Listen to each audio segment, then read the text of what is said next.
સ્વાગત છે। હું છું રેખા માલકાની અને જોઈએ આજના સમાચાર। હિન્દુ ધાર્મિક યાત્રાળુઓ પર આતંકવાદીઓ દ્વારા ગોળીબાર કરી 10 હિન્દુ શ્રદ્ધાળુઓને વૈષ્ણોદેવી કટરાથી શિવખોડી જતા સમયે મોતને ઘાટ ઉતારવામાં આવ્યા। અરવલ્લી જિલ્લાના વડા મથક મોડાસા નગરમાં વિશ્વ હિન્દુ પરિષદ દ્વારા જમ્મુ અને કાશ્મીર ધાર્મિક યાત્રાએ ગયેલા હિન્દુ યાત્રાળુઓ પર આતંકવાદીઓ દ્વારા થયેલ હુમલાના વિરુદ્ધમાં શક્તિ પ્રદર્શન કરવામાં આવ્યું।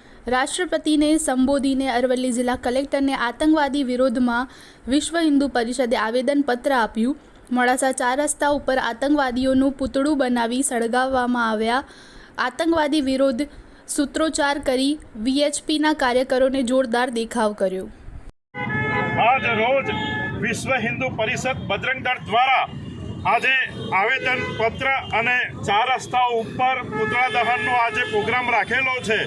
એ જમ્મુ કાશ્મીરમાં જે ધાર્મિક શ્રદ્ધાળુઓ જે પ્રવાસે જતા હતા ત્યારે પાકિસ્તાન દ્વારા જે જહાદી પ્રવૃત્તિવાળા જે આતંકવાદીઓએ આપણા હિન્દુ ધર્મના જે યાત્રિકો હતા એમને ગોળીઓથી અને બોમ્બથી એમને ઉડાડી મારવામાં આવે છે।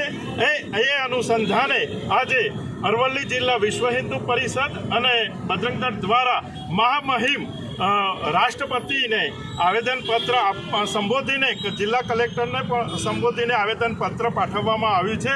જય શ્રી રામ, જય શ્રી રામ, ભારત માતા કી જય।